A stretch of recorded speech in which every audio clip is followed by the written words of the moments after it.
Let's start another session of topic maintenance of wife. We are doing this topic and we already have done two sessions. First, in the very first session, whose link you can see on the top, we discussed about the maintenance of wife as per Hindu Adoptions and Maintenance Act. What are the provisions mentioned and what that particular act says about maintenance. And in the next session, that is the very last one, those who have not watched that link is also on the top. In that we discussed basically about section 24 of Hindu Marriage Act 1955. Hindu marriage act के दो sections में maintenance की बात की गई है, section 24 और section 25 में. 24 को हमने लास्ट सेशन में ही डिस्कस किया था and right now we will discuss the next section that is 25 जो कि परमानेंट मेंटेनेंस की बात करता है. So section 25 of Hindu marriage Act plus we will also see the next provision of section 125 of CRPC क्या कहता है about maintenance of wife, because wife की मेंटेनेंस के रिगार्डिंग बहुत सारे एक्ट्स में बहुत प्रोविजन दिए गए हैं and the claimant can claim according to any of the acts as per any act. So we have to understand all those provisions, right? So let's start this session without wasting time.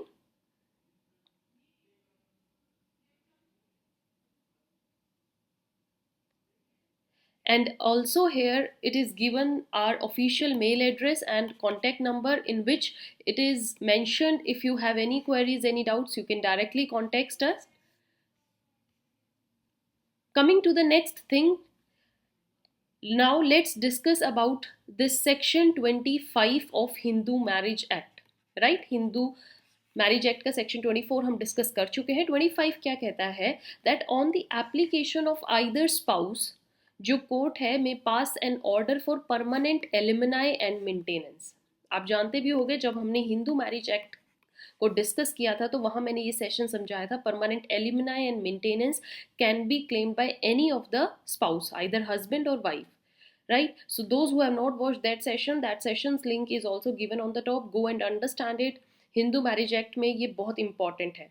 Coming to this thing कि जब कोई भी Clement application डालता है तो court ये देखकर सारी चीज़ों को चेक करके और पर्सनल इनकम्स को देखकर परमानेंट एलिमिनाई और मेंटेनेंस का ऑर्डर पास करती है at the time of passing any decree granting the petition or at any subsequent there to.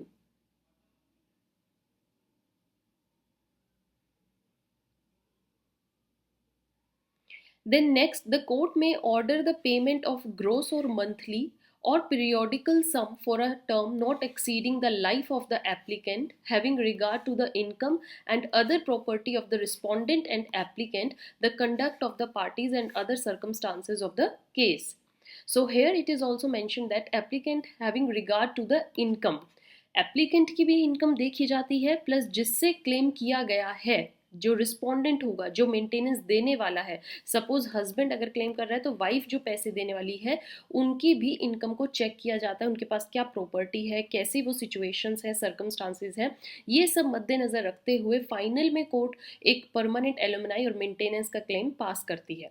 So basically this section 25 confers on a spouse a special right, दो not absolute और discretionary, ये एक right है and it must be remembered जो ये right of maintenance है ये एक स्टैट्यूटरी राइट है.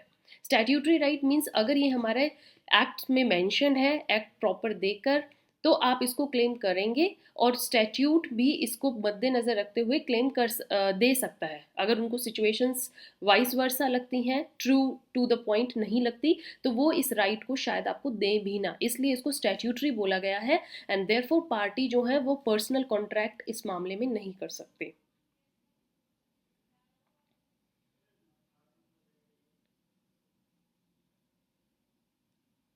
Okay, now coming to the next thing, a wife cannot bind herself under an agreement with her husband to forego her right of maintenance in case of matrimonial proceedings between them.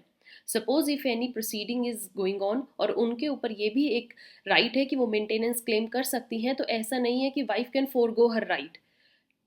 A wife can not bind her self under an agreement. ऐसा नहीं है कि वो husband के साथ किसी agreement या contract में आ जाए, पर्सनल ही कोई प्राइवेट उनका कॉन्ट्रैक्ट हो जाए जिसमें वो अपने मेंटेनेंस के राइट को छोड़ रही हो और बदले में कुछ ले रही हो. ऐसा कोई भी कॉन्ट्रैक्ट को मान्यता नहीं दी जाएगी. आप means wife cannot go for like undergo her right, forego her right of this maintenance by doing any agreement or personal contract with her husband.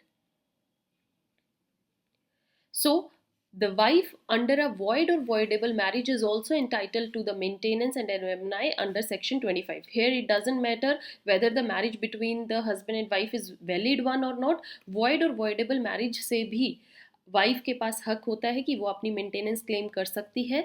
Next section 25 का क्लॉज 2 कहता है that court has the power to vary, modify or discharge any order of permanent this maintenance at the instance of either party if change of circumstances is there. जो ये permanent maintenance का order court ने पास किया है, section 25 का close 2 कहता है कि ज़रूरी नहीं है ये परमानेंट ही रहे. सिचुएशन अगर बदलती दिख रही है, जज साहब को लग रहा है कि situation circumstances are changed now, they can even vary या मॉडिफाई, इस अमाउंट में चेंजेस कर सकते हैं. सपोज अगर मेंटेनेंस का क्लेम पहले 50,000 था, वो सिचुएशंस चेंज होने के बाद 80,000 भी हो सकता है. Changes could be there. And next is section 25 clause 3 states that court may resign the order if party in whose favor an order has been passed. Court के पास देखो चेंज करने का तो अधिकार है ही है. वो मेंटेनेंस का ऑर्डर अगर उन्होंने एक बार पास कर दिया और अगर उनको लगता है कि सिचुएशन चेंज हुई है तो वो उसमें मॉडिफिकेशंस कर सकती हैं. बट उनके पास एक और अधिकार है, अगर उन्होंने पहले सपोज कीजिए मेंटेनेंस का ऑर्डर पास कर दिया और उनको लगता है कि ये जो मेंटेनेंस का ऑर्डर हमने पास किया है, सपोज वाइफ के केस में she has not remain chest, या उन्होंने रीमैरिज कर ली है, शी हैज़ रीमैरिड, या फिर हस्बैंड के केस में ही हैज़ कमिटेड एडल्ट्री. कुछ ऐसी सिचुएशन होती है जो जिन पर उनके ऊपर रेस्ट्रिक्शन है और वो उन पर्टिकुलर थिंग्स को क्रॉस कर जाते हैं. अब जैसे वाइफ ने अगर रीमैरिज कर ली है तो फिर क्या क्लेम है, वो अपने एक्स हस्बैंड से क्लेम करे मेंटेनेंस का. Now the present husband will fulfil all her demands. अब एक्स हस्बैंड के ऊपर कोई भी जिम्मेदारी नहीं रहती है. सो 25 क्लोज 3 कहता है कि ये ऑर्डर अगर एक बार पास हो भी गया है तो इसको रिजाइंड भी किया जा सकता है by looking at the conditions given here, right.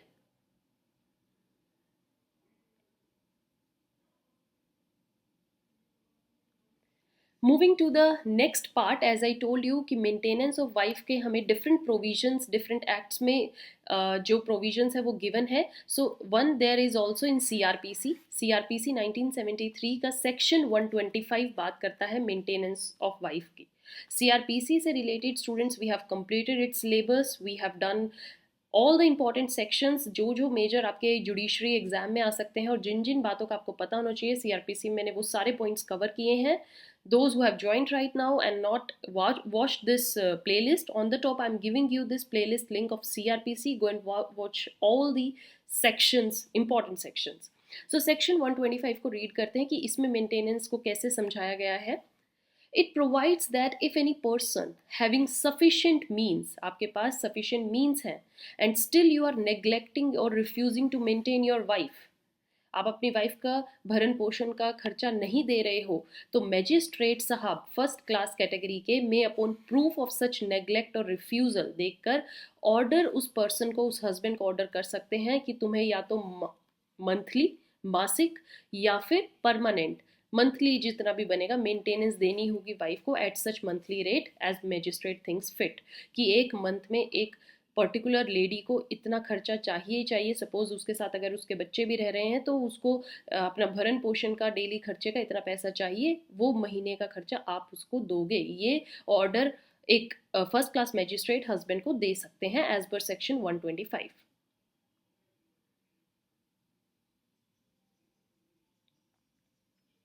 Next, this section has an exception that if such person offers to maintain his wife on condition, ये लेकिन सपोज कीजिए मैजिस्ट्रेट के सामने वो हस्बैंड शर्त रखते हैं कि मैं अपनी वाइफ का खर्चा पूरा करूंगा, मैं इसके भरण पोषण का ध्यान रखूंगा, but on one thing that she has to live with him.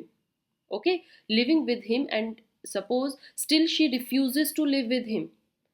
Husband ने कहा मेरे साथ रहे लेकिन वाइफ फिर भी मना कर रही है कि मैं उसके साथ नहीं रहूंगी. देन मैजिस्ट्रेट में कंसीडर द ग्राउंड्स कि क्या ऐसी वजह है जिन पर वाइफ जो है हस्बैंड के साथ नहीं रहना चाह रही. क्या वाकई में ऐसे ग्राउंड्स हैं जिनके साथ ऐसा है कि इम्पॉसिबल है for the wife to live in the same house under the same roof. They will check all the grounds of those refusal. stated by her and make an order. And if जज is satisfied कि नहीं जो grounds हैं वो बेवजह हैं, wife वैसे ही रहना नहीं चाह रही, तो यहाँ पर मैजिस्ट्रेट इस ऑर्डर को कैंसिल भी कर सकते हैं.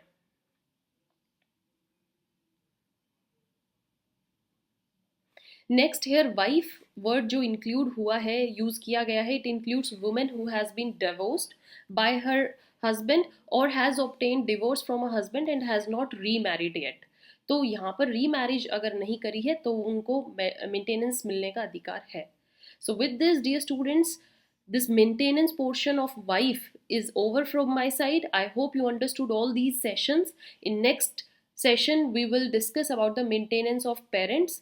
Till then, keep watching, keep sharing, don't forget to subscribe, and if you have any doubt, connect us through these ways. We are there to solve all your doubts. Have a nice day. Thank you.